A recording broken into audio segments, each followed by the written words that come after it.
So my lecture recital is entitled Gott Gott, the Legacy of Joseph Gott on Piano Performance and Piano Pedagogy. I'm going to tell you about my experiences with the children of Joseph Gott and how I've come to know him as a pedagogue and a pianist, and I'd like to share with you the findings of my journey.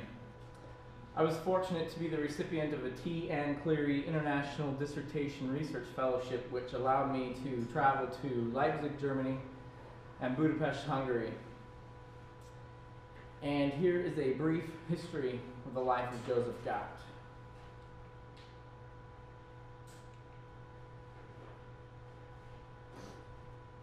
Joseph Gott was born on December 26, 1913 in Székesfehérvár, Hungary.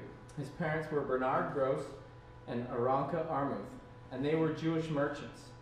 Joseph was the youngest of 6 children. Bernard owned a scrap metal shop and a hotel.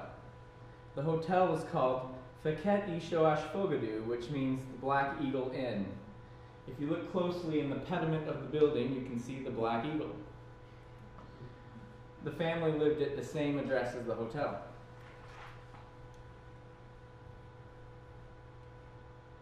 Joseph's family finances allowed him to receive a good education and to receive instruction in both music and in foreign languages.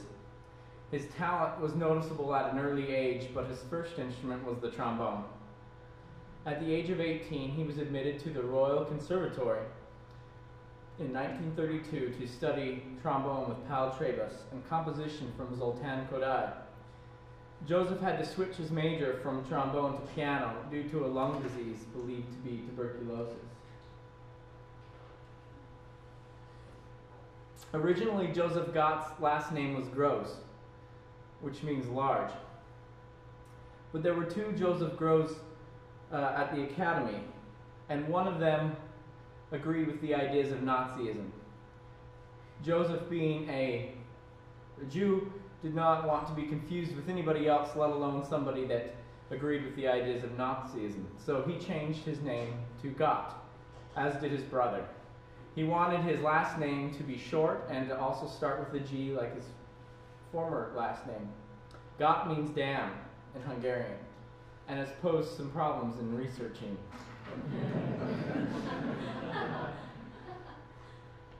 Joseph Gott's professors were the most prestigious in Hungary, many of which had a connection to Bartók. Gott's first piano teacher's name was George Kosha.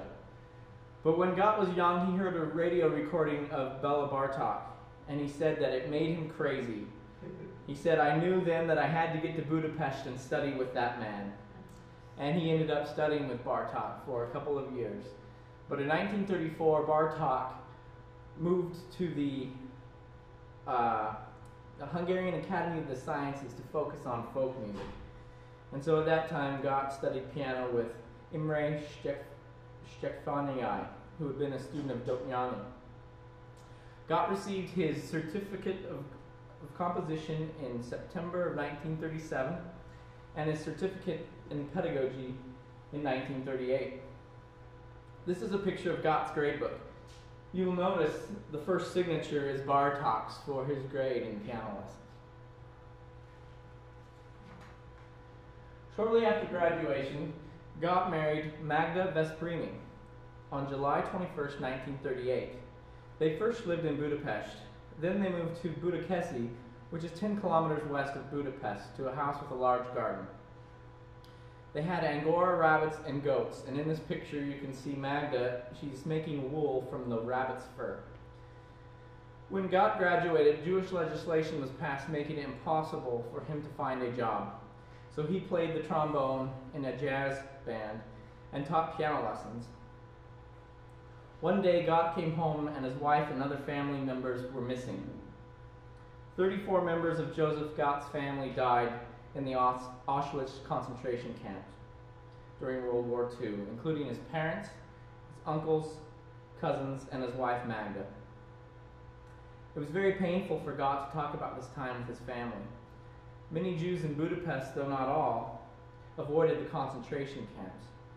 The idea was that they moved to Budakeszi thinking that if a roundup were to happen, it would happen in Budapest first, but what ended up happening is it happened in the suburbs first, and Joseph Gott was at work.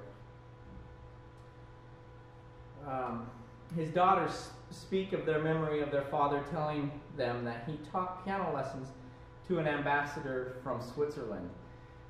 Joseph Gott's son told me recently that this made him a protected Jew as much as he could be. And Gott contributes that to some of the reason that he didn't also go to a concentration camp. They also mention his sense of humor. When they asked him why he didn't go to a concentration camp, he said, "I forgot to get on the train." There's some truth to that. Gott's son recently mentioned that Gott worked in labor camps. He was arrested a couple of times, but he escaped at a train station on his way to a concentration camp.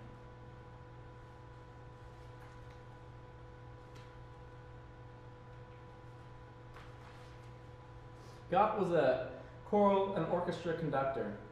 He conducted the Vondor Chorus from 1945 to 1952, and later he became the first conductor of the Interior Ministry's orchestra and choir. Nazis killed Vondor Sándor, the previous conductor of the Vondor Chorus. After the Nazis left Hungary, the communists took over.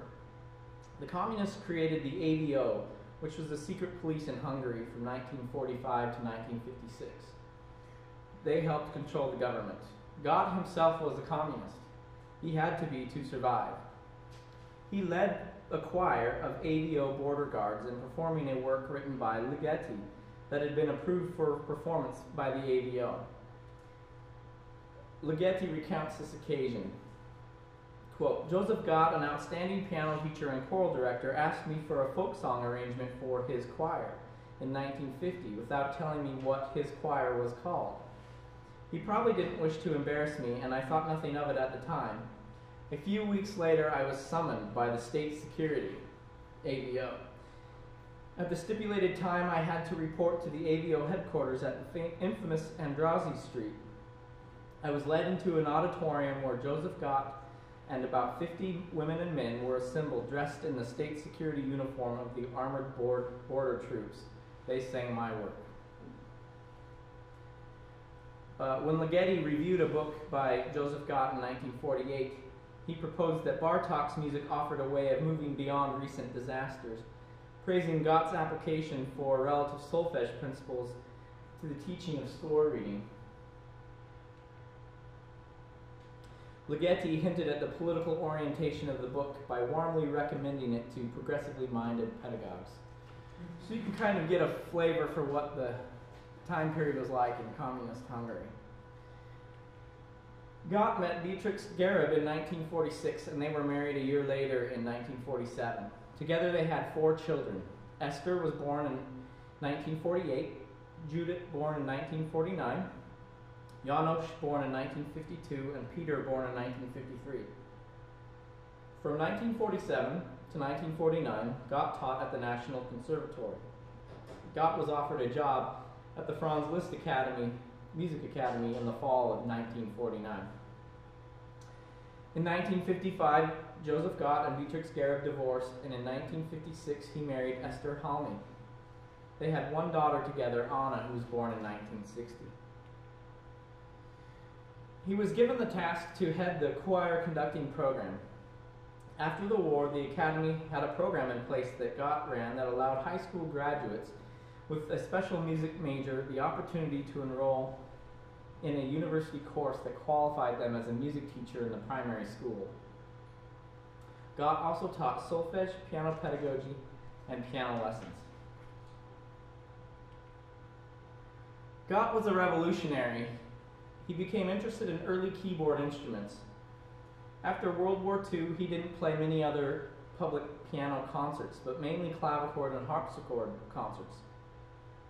Hungary hadn't seen many of these early keyboard instruments. Only a few harpsichords were known in Hungary.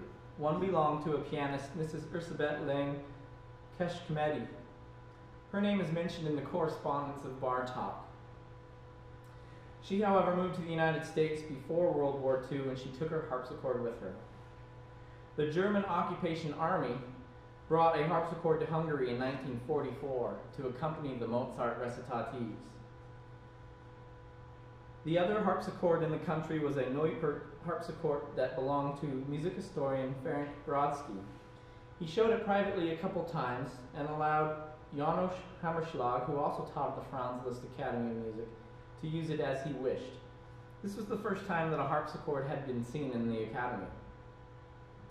This harpsichord today is part of the National Museum in Budapest.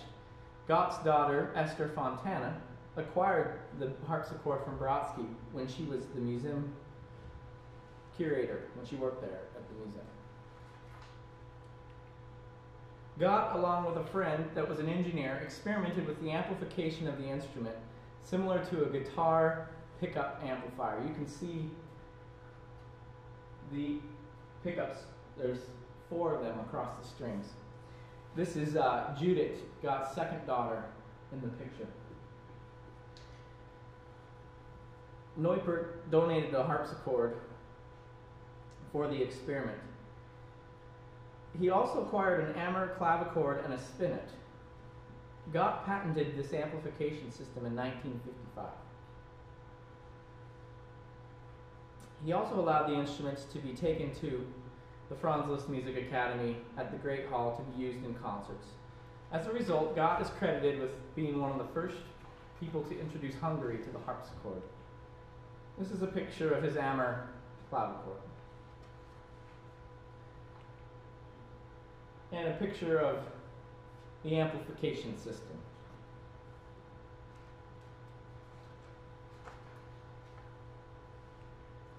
Gott was a keyboardist.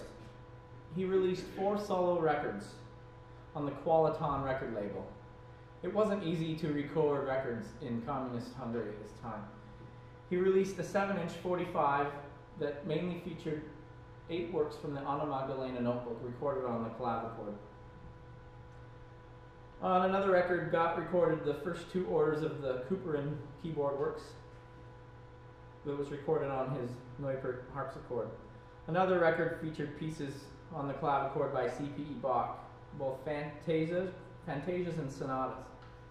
Another record has Gott's recording of the Goldberg variations on the harpsichord and the F major C.P.E. sonata on the clavichord.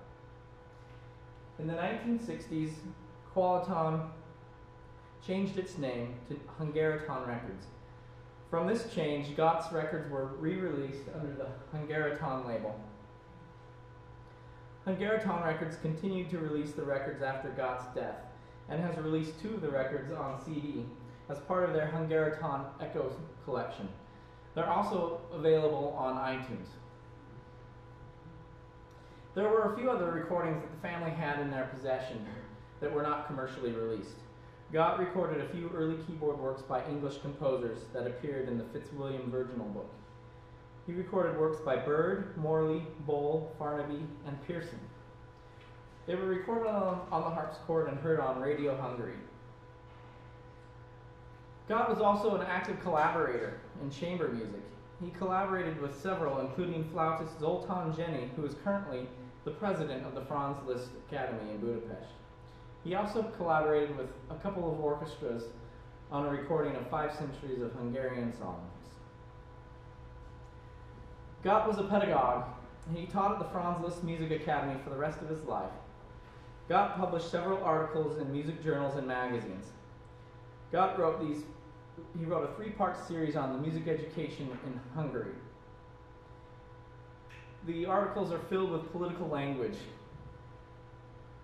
due to the communist times. He also wrote an article on his chamber music professor, Leo Wiener. He wrote an article on the playing of etudes, and he published an article on the ornamentation in the works of C.P.E. Bach. At the time of his death, he was working on a biography of Couperin.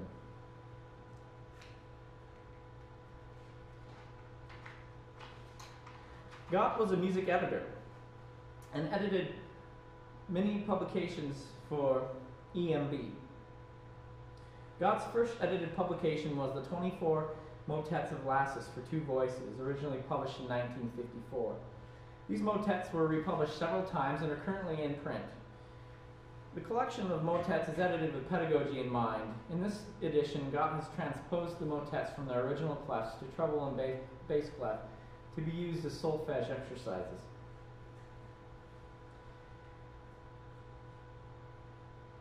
Gott also edited the complete works of Couperin. He edited the 2-part Inventions of J.S. Bach and 4 Fantasies of C.P.E. Bach.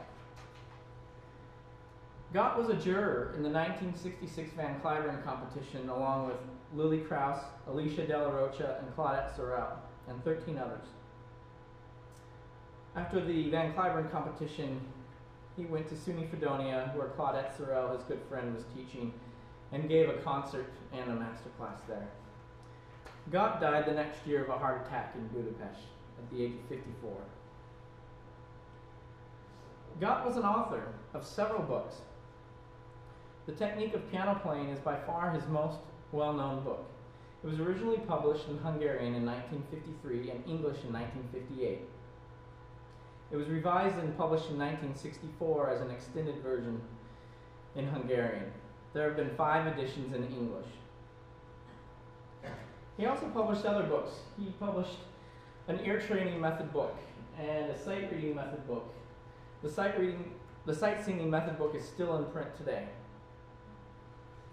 He wrote a book on hand gymnastics, which we know was something that Liszt was very involved with. He also wrote a book on the history of keyboard instruments, and it features harpsichord, the clavichord, and many other unique, obscure keyboard instruments.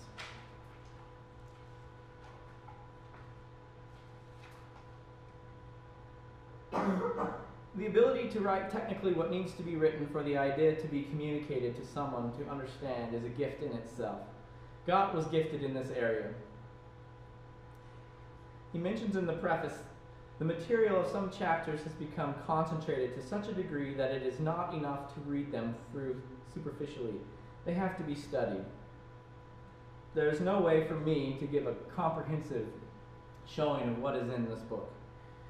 The pieces I have chosen to play tonight and the concepts of what they represent are a minuscule portion of what is in the book. Gott's book is full of pedagogical gems, and it reminds me a lot of the book by Francis Clark, Questions and Answers, Practical Advice for Piano Teachers, and that both books give answers to how to address specific challenges. Joseph Gott studied with Bartók, who studied with István Tolman, who studied with Franz Liszt. Joseph Gott's major work, The Technique of Piano Playing, is a neglected masterwork and a link from Liszt to the 21st century that demonstrates wide ramifications on 20th century piano playing. Principles of Lisztian piano technique were not often recorded in a detailed written record and have been passed on by oral tradition, making this book unique and beneficial. I will be performing pieces mentioned in the book and will use them to demonstrate the technical principles that Gott discusses. Method books don't necessarily teach the student these technical skills. Such technical skills are often needed to play advanced repertoire. The student's chance for success is only as good as the teacher is able to teach and the student is able to learn. One principle that recurs throughout the book is that the ear should be the guide for whatever we do. If one does not have a musical sound they want to create in their mind, it does not matter how they play. In the preface, Gott says that the book was intended to be a manual for pupils at teachers' conservatories. The idea of a teacher's conservatory in the United States is unfathomable. Though there are master's degree programs and a couple handfuls of doctorate programs in piano pedagogy, one doesn't find teachers' conservatories. The lack of these conservatories in the United States makes Gott's book all the more valuable. One would also be hard-pressed to find manuals for advanced technique like Gott's book. There are historical treatises on the technique of piano playing, but not a lot of technique books for piano playing, especially when Gott's book was released in the 1950s. Gott goes on to say, I have been working on this book for 20 years.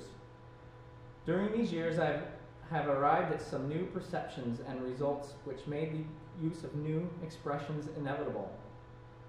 These will become intelligible for the reader only if he will take the trouble of thoroughly and carefully studying the book, chapter by chapter. His work will be facilitated by critical reading as though engaged in a debate with the author. I commend my book to those who are laboring to make the piano once more a singing instrument. I have been laboring for about 28 years, and I feel that I am just starting to make progress. I am a work in progress. I continually go back to the book and read and reread very slowly for both my benefit and the benefit of my students. As you will see, the language in the book requires careful and critical study, and I would add experimentation.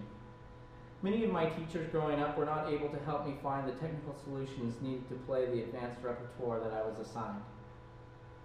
Though I could play the majority of the pieces, there were always parts that were too technically challenging with the skill set that I had.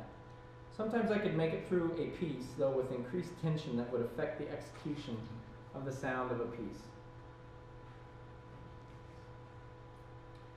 The first piece is the Chopin Berceuse, Opus 57. Gott references this work as one that is a maximum illustrator of the adaptation of movement. The particular concepts of adapting movements and the fundamental playing forms and their variants are concepts that have been most invaluable.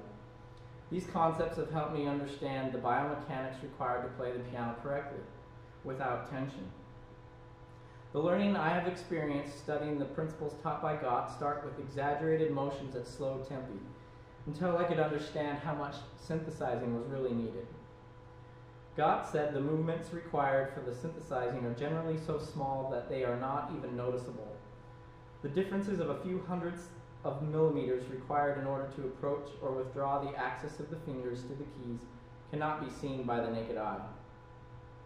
But the apportioning of the weight effect requires extraordinary delicate muscular work, and a cramp of any part of the body, even the clenching of one's lips, will hinder the appropriate functioning of the muscles. I have seen this in my own playing, and have also found that the efficiency of such movements is required to play certain repertoire with functioning muscles at full tempi. Gott goes on to say, an exact analysis of the adapting movements is most difficult because of their complexity. As several kinds of adapting movements may be called for simultaneously, one must not prescribe special exercises for vertical adaptation, rotational adaptation, etc. We must encourage the pupil to deduce the correct application of the adapting movements from the musical task before him. The mechanical prerequisite is that the arm must possess full freedom of action, enabling it to adapt itself and to bring the fingers almost unnoticeable into the proper striking position. Much careful pedagogical work is needed to induce the arm to find the most comfortable finger position and to ensure simultaneously an extensive synthesizing movement. For years, piano teachers have been drawing arrows, up and down arrows in students' music to remind the student to use their wrist. Occasionally, I would have a teacher draw a curved arrow to try to get me to use my arm weight. This is the extent of adapting movements that teachers taught me until my master and doctoral degree program teachers. Gott says a frequent error of the part of pianists is to attempt to confine the adapting movements within regular geometrical forms, such as circles or semicircles. It may happen that the adapting movement has the shape of a semicircle or ellipse, but this is less frequently the case. As a rule, the adapting movement is of a much more complicated form because, in most cases, the need for different kinds of adapting movement arises simultaneously. If we add to this the modifying effect of the synthesizing movement and of the active swing strokes, we obtain a line of movement so variegated as to make it impossible to squeeze it into a pattern without running the risk of entirely falsifying the movements. In the course of playing, we are continually making adapting movements. Although these depend on the mechanical solutions, we are nevertheless able to establish many a direct interrelationship with the musical requirements. The importance of the adapting movements and the extent of their application varies according to the character and style of the particular piece of music. Thus, we may state in general that slow parts require more adapting movements than fast ones. The roles of adapting movements increased considerably from Bach up to the Romantics. Chopin's style, for example, the Berceuse, demands the maximum use of adapting movements.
Next, I'd like to play the Schubert Impromptu D899 number 2 in E flat. Gott references this work as one that is an example of needing to adapt movement and use arm rotation.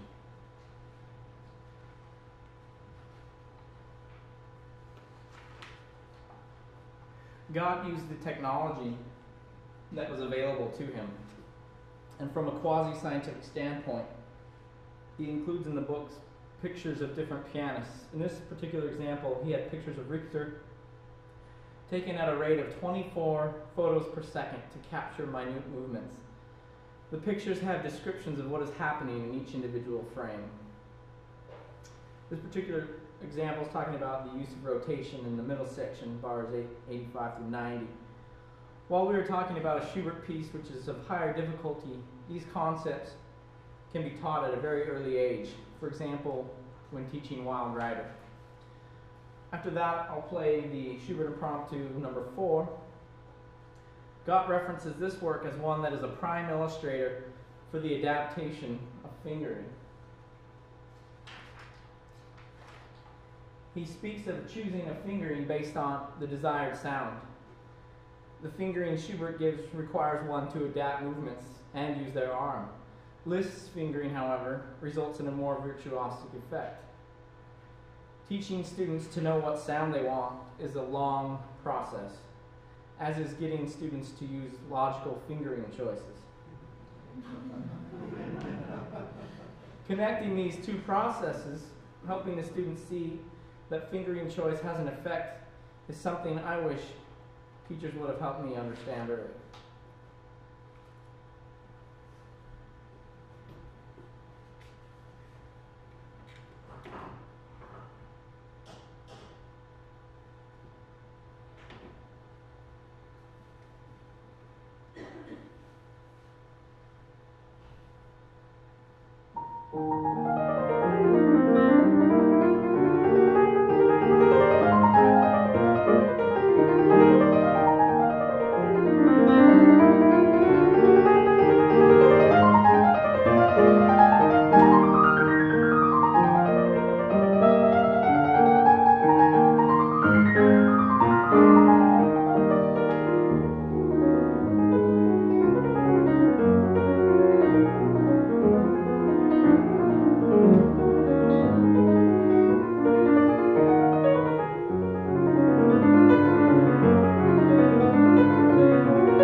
next piece is the Liszt Paganini Etude number 6. Gott references this piece multiple times throughout his book as an example of fingering of octaves, forearm rotation, rolled chords, reducing arm movement with the aid of fingering, fingering aiding accentuation and tremolo effect.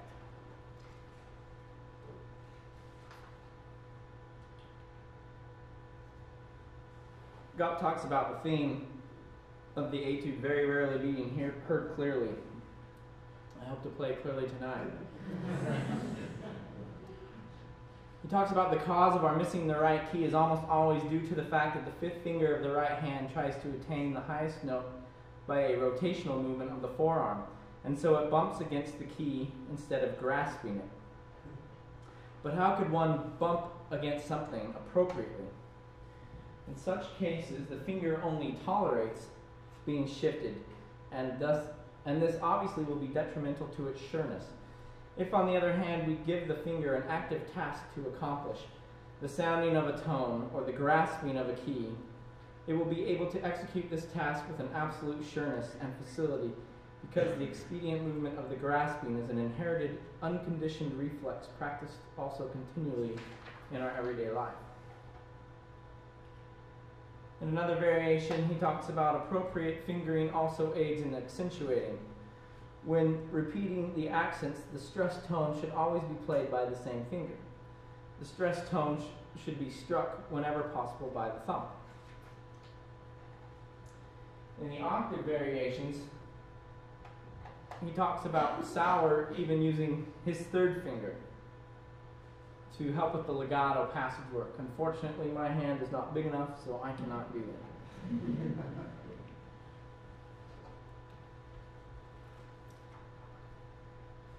In the very last variation, he talks about reducing the arm movement with the aid of fingering. Instead of using the second finger, making the arm move further, if you keep it on the thumb, your arm is used to that octave leap, and it's easier to find the key.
Gott mentions the Chopin Nocturne in passing when he's talking about bench height.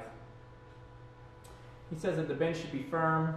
He has pictures of several pianists in the book, and he notes that none of them sit very high at all. He talks about pianists that will take their own bench with them on tour to make sure that they always have the same setup.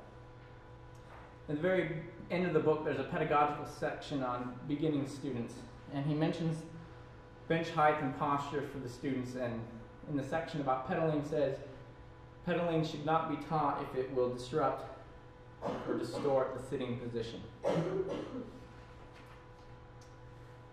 The last piece I've chosen to play is Chopin's Scherzo No. 2. I have chosen this piece because this was a piece that I had wanted to perform but did not possess nor receive the technical solutions to do so. Gott does not mention this piece specifically in his book. And by playing this piece, it shows that there are principles Gott taught that can be incorporated into any piece of repertoire.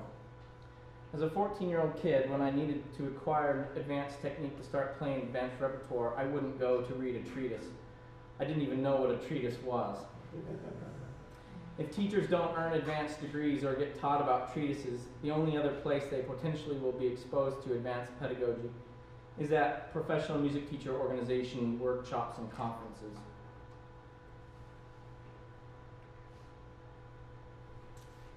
Joseph Gott was a Renaissance man, specializing in many areas of music and teaching in many of those areas. Gott left a personal legacy as well, being able to get through a very difficult time in his life, enduring war, losing so many family members, and being able to carry on with life and contribute to society. Gott was a humble man that had to preserve the political movements he was surrounded by. He was industrious, self-publishing his early works, inventing and patenting ideas, a pioneer of bringing the harpsichord and other early instruments to Hungary. He was instrumental in choral music education in Hungary. His family would speak about how giving he was, many times feeding his students or teaching lessons for free. I'm grateful for his work and for his sharing of the gift that he had as a pedagogue. It is my hope that this can be a beginning of a Gott revival. It is my goal in the future to release a definitive biography. And so hopefully, in the near future, when asked the question, Gott, many teachers will say yes. Thank you.